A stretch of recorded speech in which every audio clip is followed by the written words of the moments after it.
Hello friends, welcome to the channel. आज है 22 दिसंबर 2023 और आज हम लोग डिस्कस करेंगे 22 दिसंबर 2023 से बनने वाले कुछ महत्वपूर्ण करंट अफेयर्स के क्वेश्चन को।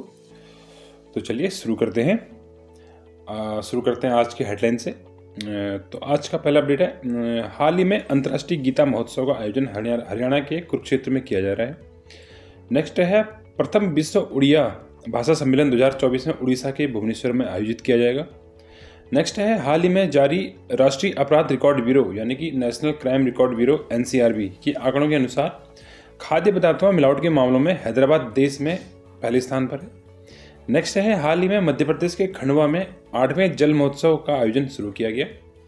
नेक्स्ट है, हाल ही में डॉक्टर पूनम सिंह खेत्रपाल को national order of merit gold medal से सम्मानित किया गया। नेक्स्ट है, हाल ही में NHAI ने त्वरित आपातकालीन प्रतिक्रिया के लिए ERS यानी कि emergency response support system mobile app launch किया है। नेक्स्ट है, हाल ही में भारतीय सशस्त्र बलों के 3 अधिकारियों को श्रीलंका का गोल्डन आउल पुरस्कार से सम्मानित किया गया है। नेक्स्ट है, हाल ही में हार्दिक सिंह और सविता पूनिया को इंटरनेशनल हॉकी फेडरेशन ने वर्ष का सर्वश्रेष्ठ हॉकी खिलाड़ी घोषित किया है। नेक्स्ट है, हाल ही में संयुक्त राष्ट्र महासभा ने वर्ष 2024 के लिए अंतर्राष्ट्रीय कैमलिट्स वर्ष घोषित किया है 2024 को। हाल ही में इजराइल के रुबेन अजार को भारत में इजराइल का नया राजदूत नियुक्त किया है। तो ये थी आज की हेडलाइंस। अब इनको हम एक एक करके डिटेल्स में डिस्कस करेंगे। तो चलिए शुरू करते हैं। आज का पहला अपडेट है, हाल ही में अंतर्राष्ट्रीय गीता महोत्सव का आयोजन हरियाणा के कुरुक्षेत्र में किया जा रहा है। अब इसके कुछ इंपॉर्टेंट पॉइंट्स की बात करें तो अंतर्राष्ट्रीय गीता महोत्सव का आयोजन हरियाणा के कुरुक्षेत्र में 24 दिसंबर तक किया जा रहा है, यानी कि 24 दिसंबर तक लगा रहेगा। स्टार्ट तो हो चुका है और इसका उद्घाटन उपराष्ट्रपति जगदीप धनखड़ जी द्वारा किया गया।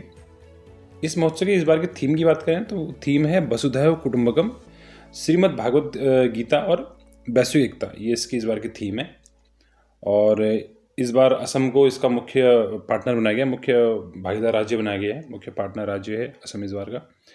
और अंतर्राष्ट्रीय गीता महोत्सव की शुरुआत 1989 में हुई थी और 2002 में इसे राष्ट्रीय उत्सव का दर्जा भी मिल चुका है। और वर्ष 2019 से इसका आयोजन देश के स्थान विदेशों में भी किया जाने लगे हैं और 2024 में इसका आयोजन USA में भी किया जाएगा। आज का नेक्स्ट अपडेट है, प्रथम विश्व उड़िया भाषा सम्मेलन 2024 में उड़ीसा के भुवनेश्वर में आयोजित किया जाएगा। इंपॉर्टेंट पॉइंट की बात करें तो प्रथम 3 दिवसीय विश्व उड़िया भाषा सम्मेलन का आयोजन फरवरी 2024 में भुवनेश्वर में किया जाएगा। और इस विश्व उड़िया भाषा सम्मेलन के उद्देश्य की बात करें तो इसका उद्देश्य है युवाओं के बीच उड़िया भाषा के बढ़ावा देने पर विशेष जोर देना। और इसके अलावा इस सम्मेलन में उड़िया भाषा का प्रचार प्रसार और अनुसंधान कार्य को भी बढ़ावा दिया जाएगा। इस सम्मेलन के दौरान शैक्षणिक संस्थान और विश्वविद्यालय विभिन्न कार्यक्रमों का आयोजन करेंगे और ये फरवरी 2024 में 3 दिवसीय आयोजन किया जाएगा भुवनेश्वर में। और उड़ीसा के बारे में कुछ फैक्ट देखें तो राजधानी भुवनेश्वर है, मुख्यमंत्री नवीन पटनायक हैं और राज्यपाल हैं श्री रघुवर दास। आज का नेक्स्ट अपडेट है, हाल ही में जारी राष्ट्रीय अपराध रिकॉर्ड ब्यूरो यानी कि national crime record bureau NCRB के आंकड़ों के अनुसार खाद्य पदार्थों में मिलावट के मामलों में हैदराबाद देश में पहले स्थान पर है। अब इसके कुछ इंपॉर्टेंट पॉइंट्स की बात करें तो हाल ही में NCRB ने देश के खाद्य पदार्थों में मिलावट के आंकड़े जारी किए थे, जिस आंकड़ों के अनुसार हैदराबाद मिलावट के मामलों में देश में पहले स्थान पर है। वर्ष 2022 का डेटा है। वर्ष 2022 का डेटा में 19 प्रमुख शहरों के खाद्य पदार्थों में मिलावट से संबंधित कुल 291 मामले सामने आए थे, जिसमें से आखिर 246 हैदराबाद के थे। और तेलंगाना के हैदराबाद के बाद मिलावट के मामले में आंध्र प्रदेश दूसरे स्थान पर है। और अगर NCRB की बात करें, नेशनल क्राइम रिकॉर्ड ब्यूरो के बारे में बात करें तो इसकी स्थापना 11 मार्च 1986 को हुई थी। इसका हेड ऑफिस दिल्ली में है। इसके निदेशक भी विवेक गोया जी IPS हैं। और इसका मूल विभाग किसके अंडर ये काम करता है तो ये करता है मिनिस्ट्री ऑफ होम अफेयर्स के काम, यानी गृह मंत्रालय के अंडर काम करता है। आज का नेक्स्ट अपडेट है, हाल ही में मध्य प्रदेश के खंडवा में 8वें जल महोत्सव का आयोजन शुरू किया गया है। इंपॉर्टेंट पॉइंट्स की बात करें तो 20 दिसंबर से मध्य प्रदेश के खंडवा में इंदिरा सागर बैकवाटर स्थित हनुवंतिया में जल महोत्सव का 8वां संस्करण शुरू हुआ है। यह महोत्सव 2 महीने यानी कि 20 फरवरी 2024 तक चलेगा, यानी कि 2 महीने का ये महोत्सव चलता है। और जल महोत्सव 2024 में इस बार की कैटेगरी में 100 कॉटेज तैयार किए गए हैं, जिसमें से 12 रॉयल कॉटेज हैं, 50 लग्जरी कॉटेज हैं और 38 डिलक्स कॉटेज शामिल हैं, जिनका किराया भी अलग अलग है। और पर्यटन निगम द्वारा ये आयोजित किया जाता है। तो पर्यटन निगम द्वारा यहाँ पर जल, थल और वायु में एडवेंचर गेम्स का आयोजन किया जाता है, जैसे कि आप देख सकते हैं फोटो में, ये एक पानी में एडवेंचर गेम चल रहा है। और इसके अलावा यहाँ लोकगीत पर आधारित संगीत संध्या और लोक नृत्य के हिसाब से रात के समय गणगौर नृत्य की प्रस्तुतियाँ भी होती हैं। और मध्य प्रदेश के बारे में कुछ जाने तो राजधानी भोपाल है, राज्यपाल मंगू छगन भाई पटेल हैं और मुख्यमंत्री मोहन यादव हैं, जो भी हाल ही में मुख्यमंत्री बने हैं एमपी के। आज का नेक्स्ट अपडेट है, हाल ही में डॉक्टर पूनम सिंह खेत्रपाल WHO में कार्यरत इंडियन डॉक्टर हैं, यानी कि इंडियन ओरिजिन से हैं लेकिन WHO में कार्यरत हैं। इनको national order of merit gold medal से सम्मानित किया गया है। इंपॉर्टेंट पॉइंट्स की बात करें तो डॉक्टर पूनम खेत्रपाल विश्व स्वास्थ्य संगठन यानी कि वर्ल्ड हेल्थ ऑर्गेनाइजेशन WHO की दक्षिण एशिया की क्षेत्रीय निदेशक हैं और 2024 तक वो इस पद पर रहेंगी। और हाल ही में डॉक्टर पूनम खेत्रपाल को भूटान सरकार द्वारा national order of merit gold medal से सम्मानित किया गया। और भूटान के 116वें राष्ट्रीय दिवस समारोह में भूटान के राजा जिग्मे खेसर नामग्याल वांगचुक ने इनको सम्मानित किया गया, जैसे कि आप फोटो में देख सकते हैं। भूटान अभी क्यों दिया गया, तो भूटान निर्धारित समय से पहले खसरा और रुबेला को ख़त्म करने वाले देशों में से एक बन गया है और दक्षिण एशिया के क्षेत्रीय निदेशक के तौर पे इसमें डॉक्टर पूनम खेत्रपाल की भी भूमिका रही है। तो जिस वजह से इनको ये अवार्ड से सम्मानित किया गया। डॉक्टर पूनम खेत्रपाल के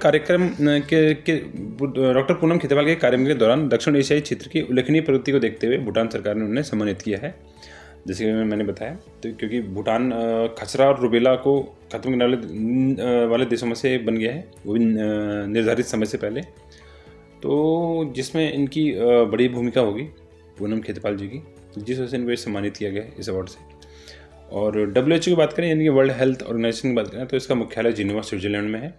संस्थापक देशों की बात करें तो उसमें USA, ब्राज़ील, फ्रांस, मैक्सिको और तुर्की आदि हैं। स्थापना हुई थी इसकी 7 अप्रैल 1948 को और मूल संगठन जो इसका जिसके अंदर काम करता है वह है UN यानी कि संयुक्त राष्ट्र, उसी की एक बॉडी है WHO। आज का नेक्स्ट अपडेट है, हाल ही में NHAI ने यानी कि national highway authority of India ने त्वरित आपातकालीन प्रतिक्रिया के लिए ERS यानी कि emergency response support system mobile app launch किया है। इसकी इंपॉर्टेंट पॉइंट्स की बात करें तो NHAI ने ERS यानी कि इमरजेंसी रिस्पांस सपोर्ट सिस्टम नाम का मोबाइल एप्लीकेशन लॉन्च किया है। इसका उद्देश्य है सड़क पर आपातकालीन प्रतिक्रिया इकाइयों को प्रेषण संबंधित जानकारी की सुविधा प्राप्त करना और आपातकालीन स्थितियों के दौरान संचार और समन्वय को बढ़ाना इसका मुख्य उद्देश्य है और हाल ही में से NHAI ने लॉन्च किया है। आज का नेक्स्ट अपडेट है, हाल ही में भारतीय सशस्त्र बलों के 3 अधिकारियों को श्रीलंका का गोल्डन आउल पुरस्कार से सम्मानित किया गया है। इंपॉर्टेंट पॉइंट्स की बात करें तो हाल ही में गोल्डन आउल पुरस्कार भारतीय सशस्त्र बलों के 3 अधिकारियों को सम्मानित किया गया है और ये 3 अधिकारी हैं विंग कमांडर सुमित महाजन और मेजर रोहित और लेफ्टिनेंट कमांडर सनी शर्मा। श्रीलंका के राष्ट्रपति हैं रनिल विक्रमसिंघे, उनके द्वारा यह पुरस्कार प्रदान किया गया। विंग कमांडर सुमित महाजन को वायुसेना और मेजर रोहित को थल सेना और लेफ्टिनेंट कमांडर सनी शर्मा को नौसेना के लिए पुरस्कार दिया गया। ये तीनों अधिकारी वर्तमान में श्रीलंका के defence services command and staff college में कमांड और स्टाफ कोर्स का प्रशिक्षण ले रहे हैं। और गोल्डन आउल पुरस्कार जो है ये श्रीलंका की सरकार द्वारा सैन्य क्षेत्र में दिया जाता है। ये है हमारी फोटो में देख सकते हैं, ये हमारे 3 ऑफिसर हैं जिनको ये गोल्डन आउल पुरस्कार से सम्मानित किया गया है श्रीलंका सरकार द्वारा। आज का नेक्स्ट अपडेट है, हाल ही में हार्दिक सिंह और सविता पूनिया को इंटरनेशनल हॉकी फेडरेशन ने वर्ष का सर्वश्रेष्ठ हॉकी प्लेयर घोषित किया है। अब इसके कुछ इंपॉर्टेंट पॉइंट्स की बात करें तो 19 दिसंबर को इंटरनेशनल हॉकी फेडरेशन ने भारतीय पुरुष हॉकी के टीम के मिडफील्डर हार्दिक सिंह को इस साल का best player of the year का अवार्ड देने की घोषणा की है और इसके साथ ही महिला हॉकी टीम की कप्तान सविता पूनिया को इस साल का बेस्ट गोलकीपर चुना है। हार्दिक सिंह की बात करें तो हार्दिक सिंह ने भारत के लिए 114 मैच खेले हैं और वह टोक्यो ओलंपिक में कांस्य पदक जीतने वाली भारतीय टीम का हिस्सा थे। जो इस बार टोक्यो ओलंपिक में हमारा हॉकी में जो ब्रॉन्ज मेडल आया उस टीम का हिस्सा भी उस टीम का भी हिस्सा थे हार्दिक सिंह। और इससे पहले उन्हें हॉकी इंडिया ने 2022 के लिए बलबीर सिंह सीनियर पुरस्कार से भी सम्मानित किया गया है। और इसके अलावा सविता पुनिया की बात करें तो सविता पुनिया ने लगातार तीसरी बार यह खिताब अपने नाम किया है और उन्होंने एशियाई चैंपियन ट्रॉफी 2023 में भारत को जीत दिलाने में अहम भूमिका निभाई थी। और इंटरनेशनल हॉकी फेडरेशन की बात करें तो 7 जनवरी 2024 में फ्रांस के शहर पेरिस में इसकी स्थापना हुई थी। आज का नेक्स्ट अपडेट है, हाल ही में संयुक्त राष्ट्र महासभा ने वर्ष 2024 को अंतर्राष्ट्रीय कैमलिट्स वर्ष घोषित किया है। इंपॉर्टेंट पॉइंट्स की बात करें तो दिसंबर 2023 में संयुक्त राष्ट्र महासभा यानी कि यूनाइटेड नेशन जनरल असेंबली ने 2024 को अंतर्राष्ट्रीय कैमलिट्स वर्ष घोषित किया है। अब पहले तो ये समझ रहे थे कैमलिट्स क्या है, तो कैमलिट्स आज के इस फोटो में देख सकते हैं। ये कैमलिट्स है, थोड़ा ऊँट की तरह दिखते हैं और शाकाहारी जीव होते हैं।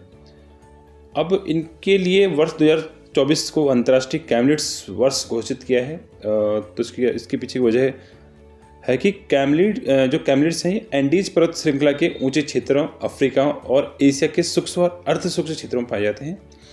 और कैमलिट्स पृथ्वी के सबसे प्रतिकूल पारिस्थितिक तंत्र में रहने वाले लाखों गरीब परिवारों के लिए एक महत्वपूर्ण आजीविका है, जिसके लिए संयुक्त राष्ट्र ने 2024 को अंतर्राष्ट्रीय कैमलिट्स वर्ष के रूप में घोषित किया है। आज का नेक्स्ट अपडेट है, हाल ही में इजराइल ने रूबेन अजार को भारत में इजराइल का नया राजदूत नियुक्त किया है। इंपॉर्टेंट पॉइंट्स की बात करें तो हाल ही में इजराइल ने रूबेन अजार को भारत में नए राजदूत के रूप में नियुक्ति को मंजूरी दी है और वो नायर गिलोन का स्थान लेंगे। नायर गिलोन 2021 से भारत में इजराइल के राजदूत के रूप में कार्यरत थे, यानी कि आप फोटो में देख सकते हैं, यही हैं रूबेन अजार। और नायर गिलोन जो 2021 से भारत में इजराइल के राजदूत का कार्यभार संभाल रहे थे, अब उनको वापस इजराइल बुलाया गया, उनकी जगह पर इनकी नियुक्ति हुई है। रूबेन अजार की बात करें तो रूबेन अजार ने विदेश मंत्रालय में इजराइल, अमेरिका, चीन आंतरिक कार्यबल के प्रमुख के रूप में भी कार्य किए हैं। और उन्होंने इजराइल के प्रधानमंत्री के विदेश नीति सलाहकार और राष्ट्रीय सुरक्षा परिषद में विदेश नीति के लिए उपराष्ट्रीय सुरक्षा सलाहकार का भी पद संभाला है। रूबेन अजार 2014 से 2018 तक वाशिंगटन में इजरायली दूतावास में उपराजदूत भी रह चुके हैं। और इसके अलावा उन्होंने साल 1985 से 1988 तक इजरायली रक्षा बलों में पैराट्रूपर्स बटालियन में भी काम किया है। और अब वो इजराइल और उसके नागरिकों का भारत में रिप्रेजेंटेशन करेंगे। ये हैं रूबेन अजार, काफ़ी बड़े बड़े पद संभाल चुके हैं पहले, अभी भारत में इजराइल के नए राजदूत होंगे। तो बस यही था आज के अपडेट्स। आई होप आपको वीडियो पसंद आई होगी। अगर वीडियो पसंद आई तो वीडियो को लाइक करें, चैनल को सब्सक्राइब करें और वीडियो को ज़्यादा से ज़्यादा शेयर करें। मैं मिलता हूँ आपको नेक्स्ट वीडियो में, तब तक के लिए थैंक यू सो मच।